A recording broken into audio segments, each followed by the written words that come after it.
All right, it's 2:30, everyone. Welcome. My name is Julie Shields Rutina, and I'm the Director of College Planning, Education, and Training for MEFA. And I'd like to welcome you to our webinar this afternoon, Social Media for School Counselors. And this is part of our MEFA Institute.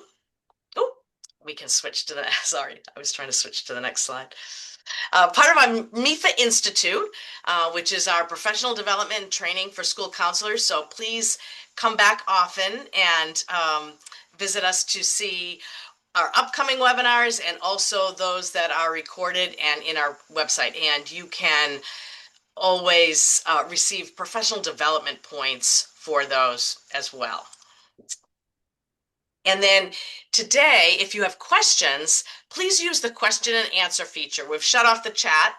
So if you have questions, put them in the Q&A and I will bring them up either during the presentation or at the end with our presenters. And if you'd like a closed captioning, use the live transcript button that you see on your screen. If you need to leave the webinar, you can do so. And know that we're going to be sending you a recording and a link to the slides probably tomorrow. And then you can have those and you can share those with others who weren't able to make it.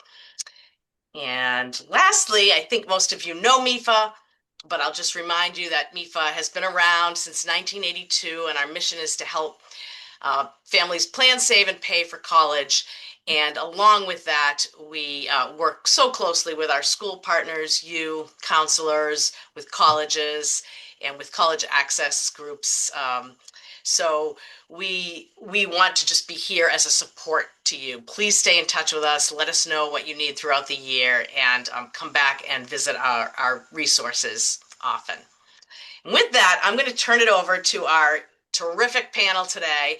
And first to Lauren Dance, who is the Director of Creative at MEFA. And I'll turn it over to you, Lauren. Thank you, Julie. Yes, so hi, I'm Lauren. I'm the Director of Creative at MEFA. I've been at MEFA since 2014 and working in the marketing department in some capacity since 2018.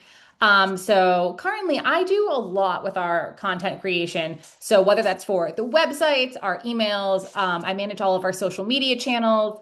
I help out with our podcast. I do a lot with our video production and just general content management. So that's kind of my role. I will let Sierra introduce herself as well. Awesome. Good afternoon, everyone. My name is Sierra Archer. I'm a college counselor at Salem Academy Charter School in Salem, Massachusetts. I have a background in school counseling. I earned my Master's of Education and Education Specialist degree in school counseling from UMass Amherst back in 2022. And I'm super excited to be here today to talk to you about social media, our Instagram page. So happy to be here. Thank you. And I will let Joy introduce herself as well. Hi there. Thank you all for being here today. My name is Joy Jordan. I am the Community Engagement Coordinator for Monomoy Regional School District. We are out on Cape Cod. I've been in this role for about 7.5 years. Prior to that, I was a magazine editor for 15 years. Prior to that, I was a marketing director. And many years before that, I had jobs in book publishing and newspaper publishing, as well as other marketing and communications roles. In my position for the school district, I handle both internal and external communications, including all of our social media channels for the district, as well as some other community engagement, volunteer management activities. Thank you. So, quick overview of what we're going to cover today. Why to participate in social media. We'll do a quick overview of MEFA's new social media toolkit. We'll do a review of the social media platforms and what is the difference between them. I'll walk you through how you can easily create some of your own content for social media. You're going to hear from Sierra and Joy, who can share their insights in running social media accounts. And then lastly, we'll look at some next steps that you can take after this webinar. So, why participate in social media? Here's just some general high level data, but 90% of Americans use social media. 2.5 hours is the average time spent per day. On average, Gen Z millennials have 8.5 social media accounts per user. So, social media is big. And as you can see from the chart on the right, it just continues to grow every single year. And then when it comes to the social media platforms, Here we're looking at Gen Alpha and Gen Z because if you are working in a middle school or a high school, those are probably the students that you're interacting with the most. So as far as Gen Alpha goes, they tend to use YouTube the most at 93%, followed by TikTok at 85%. So those are very video forward platforms. So very much video engaging content. And then Gen Z, Instagram is their top choice, but it's followed pretty closely by YouTube and then by TikTok. So same idea, very visual driven content. And then looking at the role of the school counselor. So school counselors are obviously such a huge part of the college planning process and in a really unique position to provide quality information to families. And you guys also really help MEFA spread our message and just let families know about all of our resources and all the ways that we can help families too. So the graph on the right here, we do a ton of webinars. So I looked at the data from our October family webinars, and one of the questions we ask people when they sign up for a webinar is, "How did you hear about this webinar?" And over 50% said they heard about it from the school the student attends. So that's more than our website, that's more than our emails, that's more than any of the other choices we gave combined. So it really is the school and the counselors that families are going to for any information related to college planning. And social media is a great way to just expand that reach that you guys already have. It's pretty easy to implement. There's already an existing audience because a lot of students and families are already on these platforms anyways. And it doesn't have to be complicated. You can really make it simple to be posting on a social media account for a school. So I'm going to quickly show you guys MEFA's social media toolkit. So one of the things that we've heard as we work with counselors is that they're really looking for just resources that are ready to go, that are turnkey, and that they can just use very quickly. So we created a social media toolkit, hopefully to solve for that need. So we have a couple of different graphics that highlight MEFA's resources. So our emails, our webinars, our resource center. We have a pretty detailed timeline on admissions and financial aid. And the way it works is that you can download the graphic, copy the text that we provide to go with the graphic, and then all you have to do is paste the text into the social media platform, add the image in, and then just hit publish. And feel free to tag MEFA if you do utilize this. I will actually open this up so you guys can still see this. So this is on MEFA.org. But as you see, if you scroll down, the images are right here. You just click the button. It will download, it will go up here to your download center. You can just drag it to your desktop. And then here is the text that you can just copy and paste into a social media platform. So again, we've tried to make it pretty easy. So then we have a review of the social media platform. So at a high level, just looking at what they offer, Facebook is really where people go to connect with friends and family members. Instagram is very visual, so it's people sharing a lot of photos and more and more videos these days as well.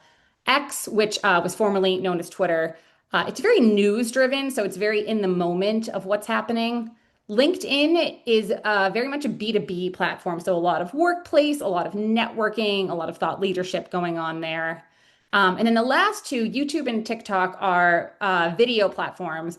YouTube tends to be more of people actually searching for a specific topic, whereas TikTok tends to be more of people scrolling and just sort of watching what the algorithm will serve them up, although you certainly can search on TikTok too. And MEFA is active on all of these platforms except for TikTok. I did just want to include it here because, especially with teenagers, it is a very popular platform. So what does MEFA post on social media? So we share a lot of the same content we have on our website, but optimized for social media platforms. So what does that look like? We have a ton of articles on our website, and for social media, we break them down into quick carousels where you can just scroll through a couple images and get the main highlights.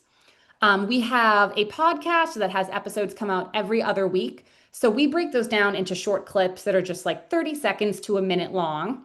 We have events, mostly webinars, and we promote those and try to get people to register through social media. And then we also have lots of videos on our website that we reformat for social media and do things like add captions to them.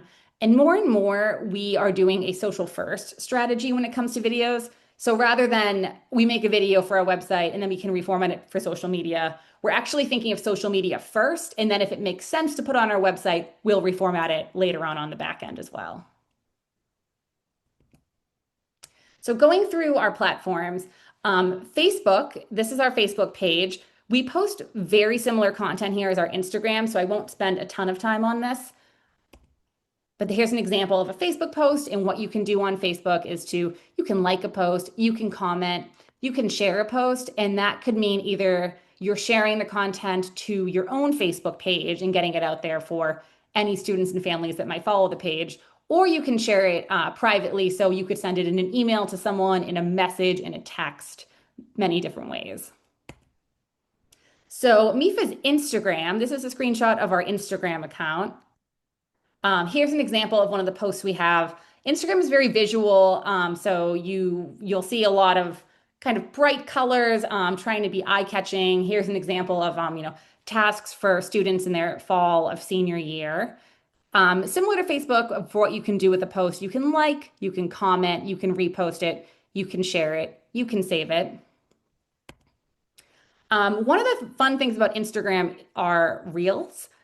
This is sort of like Instagram's answer to TikTok. They are short vertical videos that you can create and share on the platform using various creative tools like music and effects. And unlike Instagram stories, Reels are permanent and they can be shared with a wider audience through Instagram's Explore page. And they can also be saved or shared with followers. So here are some examples of what MEFA tends to post for Reels. So we tend to do this is a newer format, but in the moment interview style videos. We also do some explainer videos, which are fairly easy to make because it tends to be text over a kind of like a generic video in the background with some music playing. We also do some videos that have one person just looking directly into the camera and speaking about a specific subject. We also have some customer testimonials, so customers will come on and share their experiences with MEFA.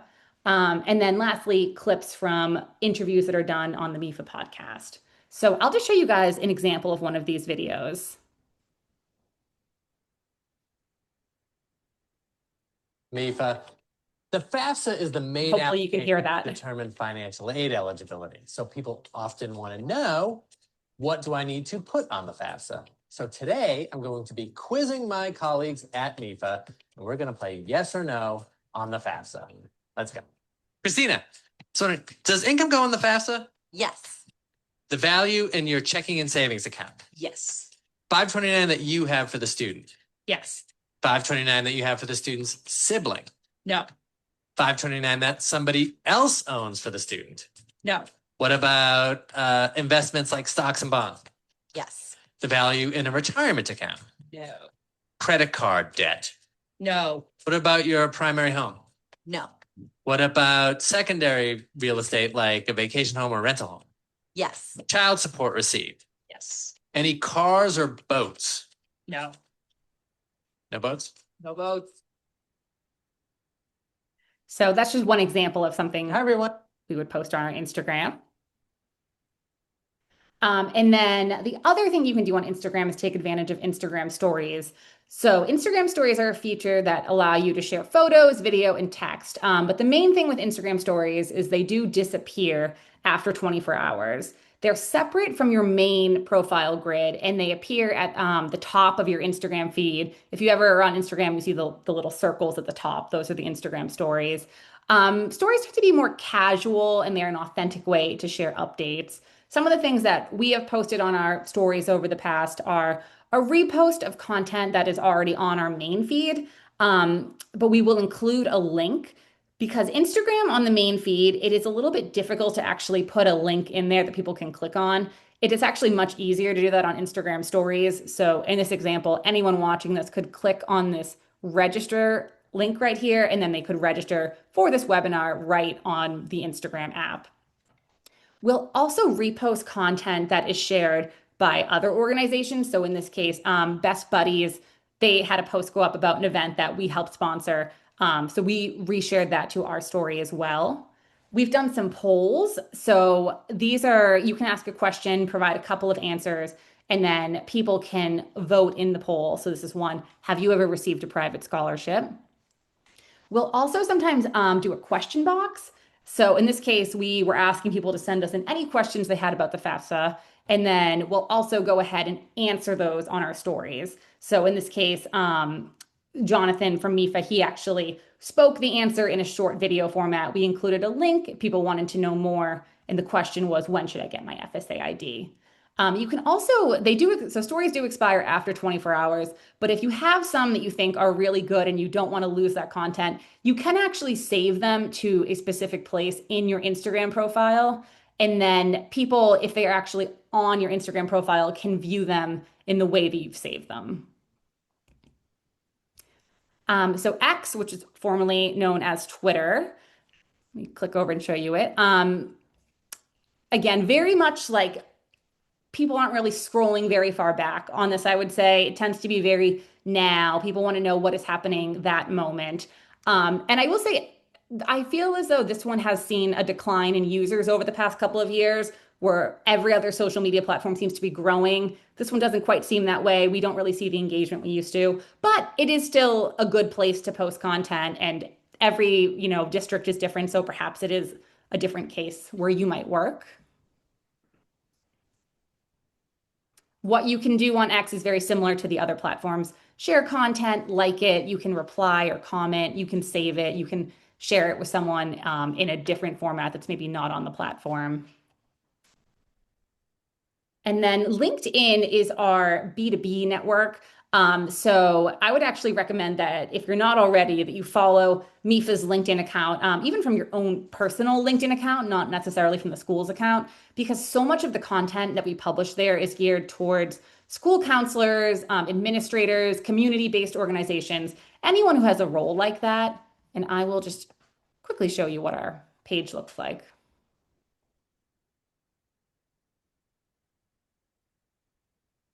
But yes, quick description. You can see some of our posts here. So very, very networking focused. It could be a good place to follow others in the industry as well. An example of a LinkedIn post, again, similar things that you can do on a post. And in this one, for example, we were showcasing the handouts that we have on our website for school counselors and including a link so you can easily go ahead and download them. And then the last platform I'm going to look at is YouTube. So YouTube is a video platform, an example of what you can do, very similar to the others, and you can also subscribe to a YouTube channel as well. We post a lot of different types of videos on our YouTube. So examples of some of them are all of our webinar recordings for students and families get posted to YouTube. So it's a great place if you have families that maybe want a deep dive into a topic, because our webinars do tend to be, they're not 2-minute videos. They do go longer than that. Then we also have some walkthrough videos, and these are tutorials on how to use maybe a specific calculator on our website, or in this example, it's a specific tool within MEFA Pathway, which is our college and career planning website. All of our podcast episodes are on our YouTube channel. So I know people sometimes think podcast, oh, audio, but more and more they are becoming video based. And our podcast does have a video component to it. So you can watch any of the episodes on YouTube. All of our MEFA Institute recordings are on YouTube. So the webinar that you were in right now will be on YouTube by tomorrow. So feel free to go and explore any past webinars we have on there. And then we also have some just short informational videos that we try to break down information really simply for families. And I will show you guys just a quick example of one of those. Do you wish there was a way to get an idea of how much a certain college may cost after your financial aid is awarded? Well, there is. You can find this information by using a net price calculator, and every college is required to have one on their website. Here's how they work. Visit a college's website and locate the net price calculator. It's probably easiest to find it using the website's search bar, or you can check the financial aid webpage for it. And you'll be asked to enter some basic information about the student and likely the parents, including annual income, assets, and the number of family members in the household. Now, each college will ask for different information. Some colleges will ask for the student GPA if they're going to include merit scholarship information in their estimates. But in any case, the process won't take more than a few minutes and it's anonymous. Once you finish, you'll see the college's cost, followed by an itemized estimate of your financial aid offer and a resulting balance that you would owe the college.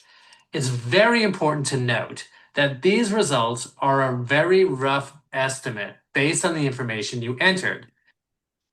And so it goes on for another 30 seconds or so, but just a quick explainer video for, maybe someone doesn't want to read a full article, but they would sit down and watch, a 90-second video.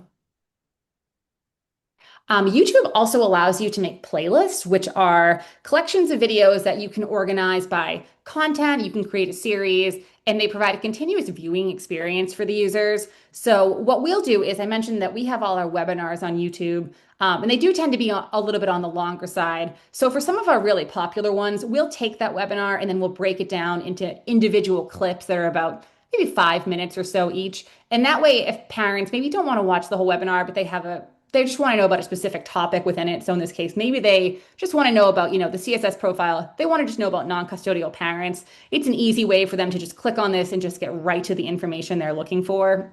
We also have all of our MEFA podcast episodes as a playlist. And you can just make your own playlist based on a specific category. So in this case, we took all of our videos that walked students through MEFA Pathway and put them in a playlist. So if a student ever wants to do a deep dive into MEFA Pathway, it's pretty easy for them to walk through all these videos. And then creating your own content. So I will say when I first started doing design type of work years ago, I was using Adobe products and they are top of the line. They are great and you can do anything you want in them, but they have a very steep learning curve and it takes a lot of time. It is time consuming to build things in there, which is why I was thrilled when I found out about Canva and started using that. Canva, even if you don't think you have any design skills or technical skills, you can still use Canva. It is very intuitive. It is very user-friendly. It makes it so easy to build content for social media. I walk through it here, but essentially what you do is you can choose from a variety of templates broken down by social media platforms. You can search for what type of design you would like. And then once you pick one, you can then customize the text, the colors, the fonts. Canva also allows you to create a brand kit so you can store your logos, your colors, any icons all in one place. So it's really easy to customize your work in there and make sure it all has the same look and feel to it. So I will walk you guys through actually just a very quick way to create a post. So this is Canva. If you click on the create button up here, there's many things you can create in Canva. It doesn't just have to be social media. I know I've designed birthday invitations in here, but in this case, we'll click on social media. And it makes it nice because if you're not exactly sure what the dimension should be for, a graphic on Instagram, you don't have to know. They've already got it in here and you can just pick what you're looking for and it's fit to the right size. So in this case, we'll do a Facebook post. So it starts out blank, but as you can see, we're in the design tab. You can say, describe what you're looking for. So maybe I'm looking for a modern announcement. And then search results will appear. You pick one you want. And then from there, it's very easy to customize it. So you can say, I want a green background instead of blue. And you might say, all right, the announcement is that school is closed on Monday. And then maybe you say, well, this is really the important text. This should be bigger. You can go up here. You can change the size. You can delete anything you don't want. And then you can add in any sort of graphics you want. So if you come over here to the Elements tab, you can search, we're going to search for school. It'll give you graphics, photos, videos, anything like that that you can add in. So in this case, maybe we want to add, a little image of a school. We can just click on it and make it smaller. And, there you go. And you can, of course, You can customize this much more beyond what I just did. But as a quick example, you can do this and then you can come up here, click share, click download. I find most of the time the settings are just fine the way they come pre-filled from Canva. So you can click download and then it will be saved and you can just drag it onto your desktop and then do what you want with it. And another great thing about Canva is that this was for Facebook. If you wanted to post the same thing on Instagram, rather than starting from scratch and recreating it to fit the Instagram size dimensions, you can click resize. You can browse by category, but in this case, it's actually showing up first because I did this recently. You can click Instagram, copy and resize, and now it will reformat it to be for Instagram. And you can download this as well, and then you'll have it for all of your social media platforms.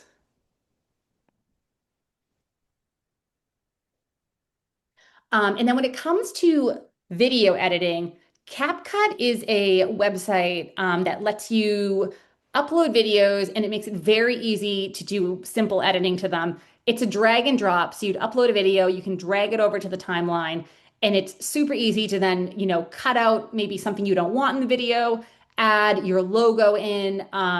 They make it very easy to get captions for a video. They'll auto generate them for you, which is great because then you don't have to manually type out the whole thing of what someone said. So I would also really recommend checking out CapCut if you're looking to expand your video reach. Okay, and now we're going to hear from some people that work at schools and actually run school social media accounts. So Joy, I will let you jump in here. Thank you. That was a ton of great information, Lauren. I think you covered just about everything. I did want to add, just to make sure people knew about Canva. If you work for a school district, you can get a free education account, which gives you all of the same features and tools as the paid, I think they call it their pro account. You just need to sign up, with your school email and that sort of thing, but it gives you a bunch of features. So that's a good little tip to remember because most of us don't have a whole lot of extra money to be spending. So That's great. I want to just approach social media with the idea of it being a storytelling tool because I think that's where so much of its value lies. And Lauren touched on a lot of the specific numbers about the people that use social media and how much it is ingrained in our lives.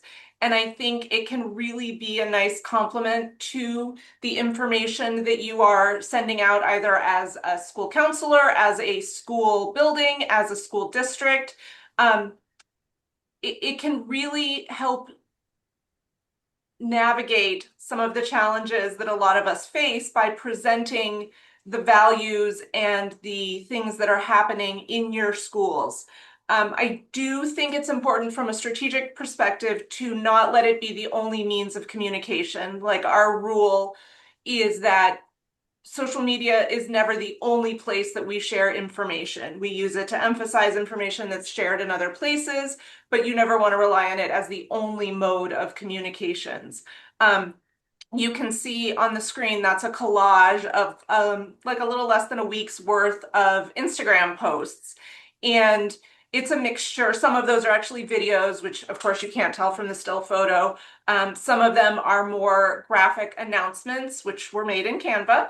That was a little announcement heavy for us. We try to minimize those because they're just not quite as engaging to our families and our students, but we had a lot going on that week. But you'll see it's a mix of different approaches, and I think that helps keep it interesting to the people that are consuming this. I think we can go to the next slide. For our district, we are active on Facebook, Instagram, Threads, LinkedIn. We do have YouTube as well. We made a decision a few years ago to step away from Twitter for a host of reasons, but this is what works for us. And similarly to what Lauren mentioned, we generally post very similar content on Facebook and Instagram and Threads. LinkedIn is a little bit different. We'll kind of reserve that for staff news or awards or hiring notices, things that are a little more better suited to LinkedIn. The rest are kind of wide open with all sorts of slice of life announcements, pictures, videos. We do go a little more video heavy on Instagram than on Facebook because we've just found that's what works better. I run the district level accounts for all of these. We do have Instagram accounts for both our high school principal and our high school counseling department. They manage those accounts. I support them sometimes if needed with, ideas or content, but they run those themselves. And we also, like many districts, have a bunch of accounts that are very specific to a school team or a graduation year, that sort of thing. And those are usually run by students, sometimes by coaches or advisors, but we do share that content as well. And I know Lauren had talked about the different mechanisms for sharing, whether you share to stories, Instagram has a repost. I think another valuable part of sharing content, which is going to increase your engagement, is making use of the collaborator tool on Instagram in addition to tagging. So when you go to tag another account on Instagram, you can just tag that person or business or organization or school, or you can also ask them to be a collaborator. And when you do that, that shows up on their feed as if they had also created that post, and it really maximizes your reach. And so think about that when you're sharing content. Very often, if I am sharing something about an award that happened at our high school, I will invite both our high school principal and the counseling department to be collaborators on the post. So then you're kind of tripling your reach at that point because it's appearing on each one of their feeds. So I think that's a helpful way to really increase engagement and make sure that everyone who might be interested in this content is getting a chance to see it. I don't think it will work on this presentation, but that image on the screen is actually a reel that I do every year. And it's just a great example of how simple it can be. I know sometimes it seems really scary when you're talking about creating content and conceiving content, and I don't have any video editing skills and all of those worries. This I do at graduation every year, and I just take a video of our superintendent making the pronouncement where students can flip their tassels and then they toss their caps.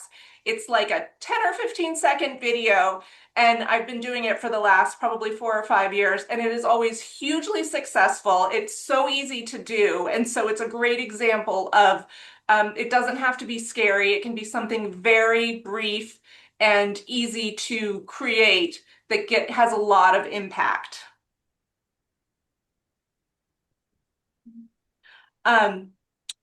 And again, Lauren talked about this. It's photos and videos. It's not only what is engaging to people, but so much of these social media feeds are curated by that company's algorithm. And in recent years, videos and to some degree photos are what makes that algorithm share your content with other people and be sure that other people are going to see it.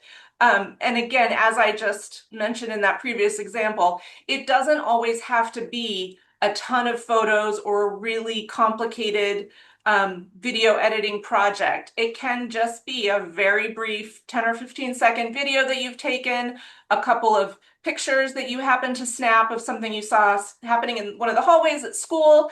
It can be very simple. And so I don't want people to be afraid of how hard it is to create this content. You'll see the sample on the screen there was one of our students at the high school got an award. The organization wanted to present it to him during school in his class. So luckily they let me know ahead of time. So I just popped over, took a couple of pictures, shared those out. And it was, again, very simple, but had a really big impact. And I think the other thing that's important to remember when we're doing social media content is that your tone will be a little bit different. And this is a time where it's okay to be a little bit more informal. Obviously, you still want to be professional and appropriate, but this is a time where you can have a little bit warmer tone. You can use more exclamation points. You can throw an emoji in there, things that you might not do in other communications with your school community. This is a time to put that little bit of personality into your messaging. And these are just some kind of tactical reminders that I think are important to remember. Obviously, you want to be aware of photo permissions. I know every school has sort of a different process for maintaining that information, but oftentimes it can be quite serious, and so you do want to be respectful of that. So make sure you're learning about what your school or district uses for that mechanism. And particularly when you're dealing with high schoolers, even if they're not officially opted out, you may be in a situation where you're taking a picture of some students at an event or activity, and one of the kids says, no, no, no, I don't want to be in pictures. And I think it's totally appropriate to respect that. You know, at that age, there's a lot that factors into that sort of thing. So I think it's important to respect that. There's a couple of accessibility things I wanted to point out because there are some guidelines that are changing that will impact school districts in different ways depending on how big they are. For the bigger school districts and municipalities, they actually have like an April 2026 deadline to meet some web accessibility guidelines, and that does extend to social media. So it's important to be aware of that. One of those guidelines is to make sure that if you are posting like a flyer or a graphic that just sort of has the words about a meeting that's coming up or an event that's happening, in the body of your post, recreate that information because screen readers and translation tools will need to be able to access it. And similarly, any photos that you post on social media should also have alt text added to them, and that's kind of the descriptive text that tells what's happening in the photo. And those are both really important and will be increasingly mandated by the folks that monitor this stuff, the Office of Civil Rights. And so it's just good practice to get into that now.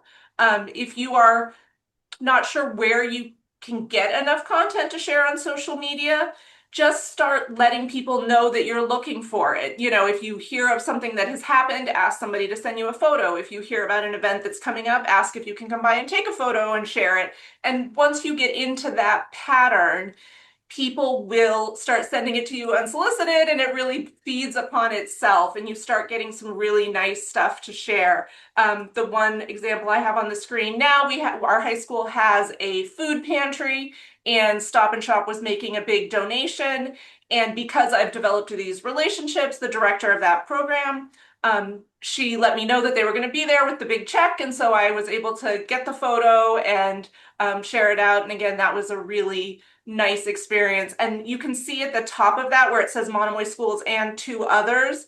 That's what it looks like when you have folks that have accepted the invite to be a collaborator. So that was our high school, and I believe her Best Buddies program were the two collaborators on that. So that's kind of how it'll appear.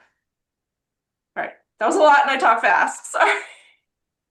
Well, and we do have one question that I'll just mention, and then you can be thinking about it too, Sierra and Lauren. Um, is there anything you do to modify your media strategies, your social media strategies to engage parents and guardians, and especially for families when their first language is not English?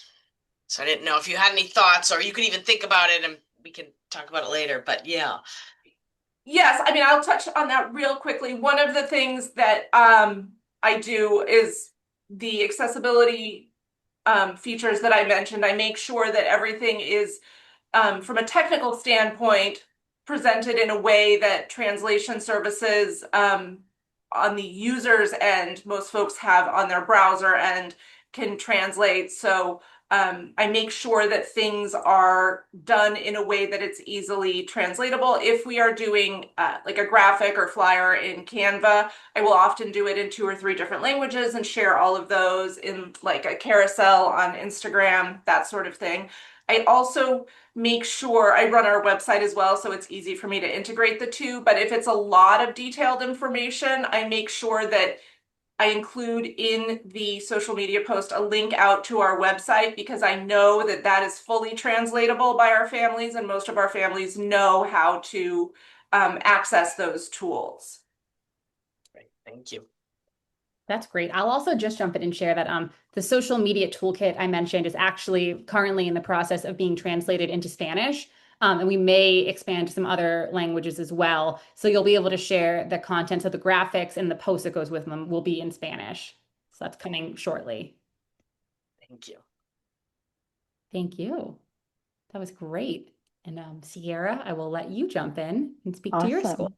Also, just to jump in on that last question, I think Canva as an awesome tool is a great place where if you are translating your own content, there's a duplicate feature that you can use. So if you are creating those infographics and you are actively translating to other languages, rather than recreating multiple times, you can simply duplicate it and translate it right in that program. So it's a really great tool, and I love all the information that we've been sharing today on how to create those posts. I think it's awesome.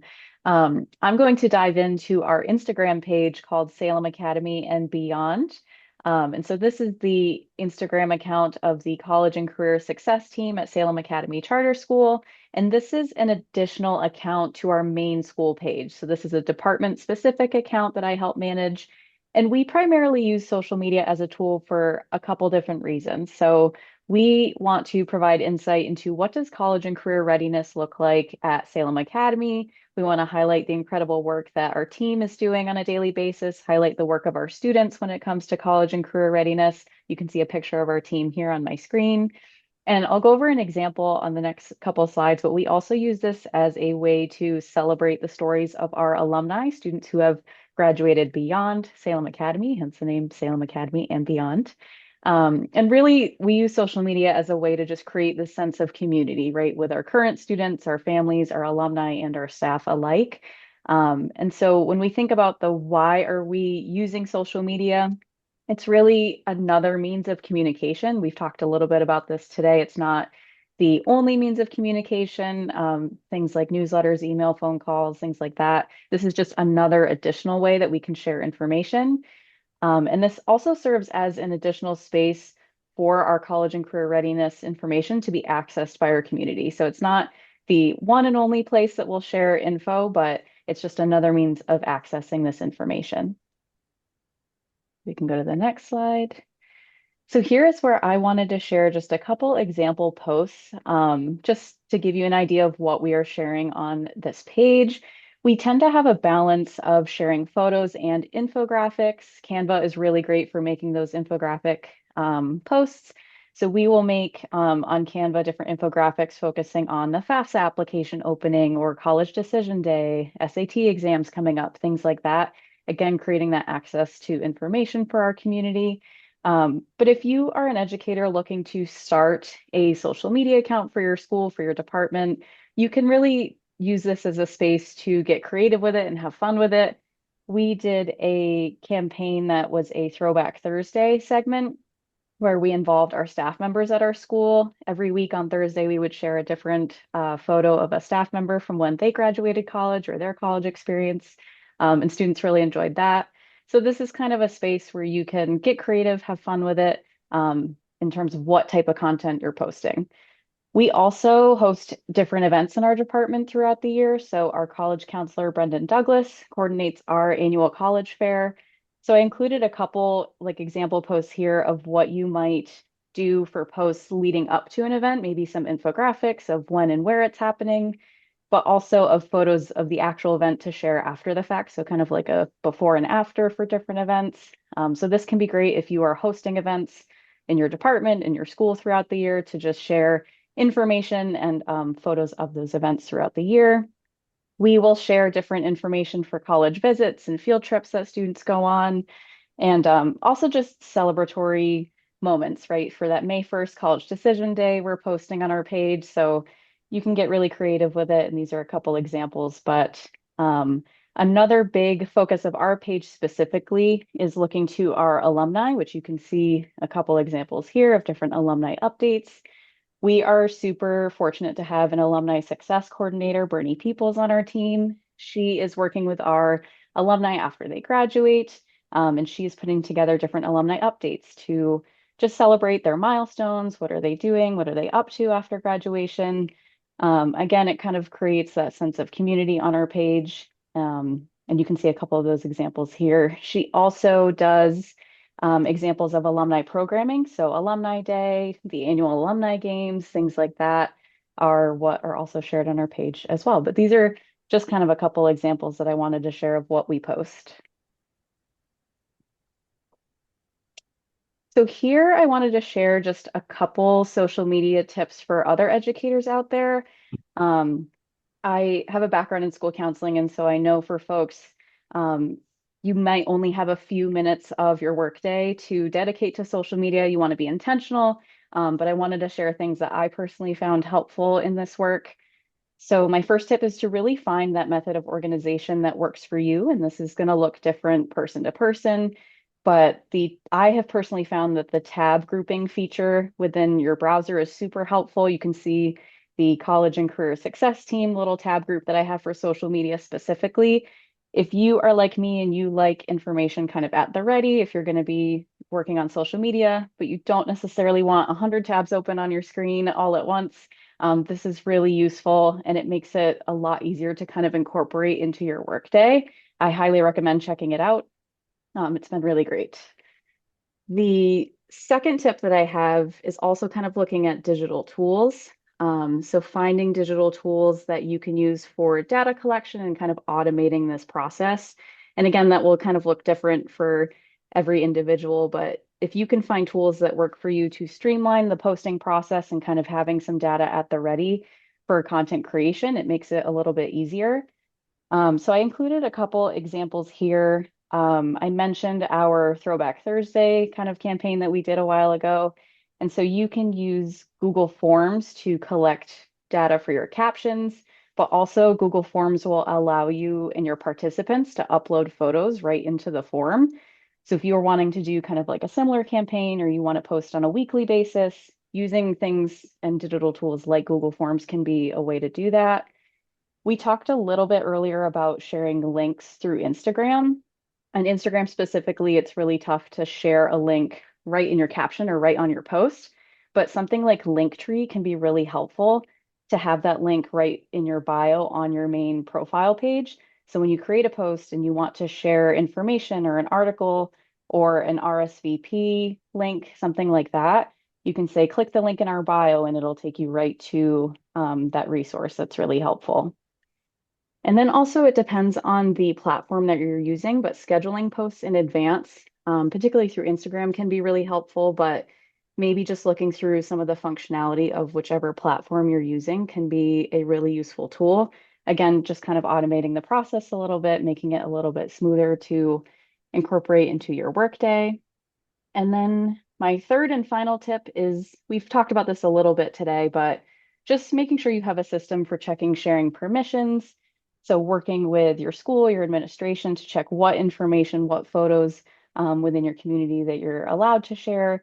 And it's always going to be best practice to get permission, get consent from whomever you're sharing, whether that be a staff member, a student, family, alumni, etc. So these are some of my top tips that have been really helpful in this process. And then that is really it from me in terms of Salem Academy and beyond. We share a lot of content that I didn't necessarily get to talk about or mention today, but if you would like to follow us on our journey, you are more than welcome to. And I think I'm turning things back over to Lauren. Yes. Thank you guys so much for sharing. That was great information from both of you. So just to wrap up, looking at next steps. So what can you do next? We'd love it if you followed MEFA across all of our social media platforms. And not just MEFA, but any trusted organization. So I gave two examples here of federal student aid and then the Massachusetts Department of Higher Education, but there are so many out there. I know if there's like a Gear Up that you work with or, like College Board, any accounts like that are great to follow. And the easiest way to stay active on social media is to reshare posts from other organizations. So any of those trusted sources I just named or MEFA. If you really feel like you don't have a ton of time to create your own content, you can share posts from others, and then that's a way that you still have something going on your social media accounts, as often as you would like. Feel free to check out our social media toolkit and share any of those resources. And then, if you feel ready, get started creating and sharing your own content using Canva, CapCut, or whatever tools you'd like. And then, lastly, follow other schools in Massachusetts, follow other school accounts, other school districts, and get some inspiration. See what they're doing, see how they get their students involved. You might find some really good ideas.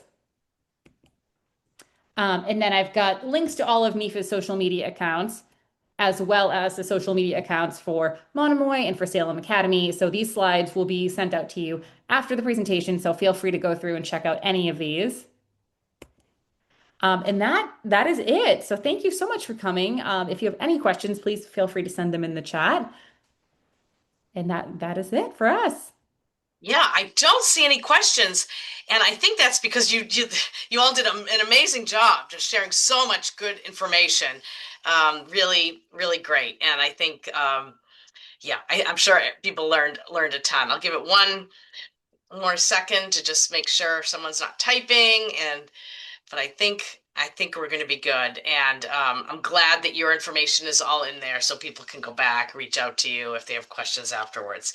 But thank you all so much, and thank you to everyone who participated. And I guess have a nice afternoon. Thank you. Thank All right. you. Thank you so much. Bye-bye.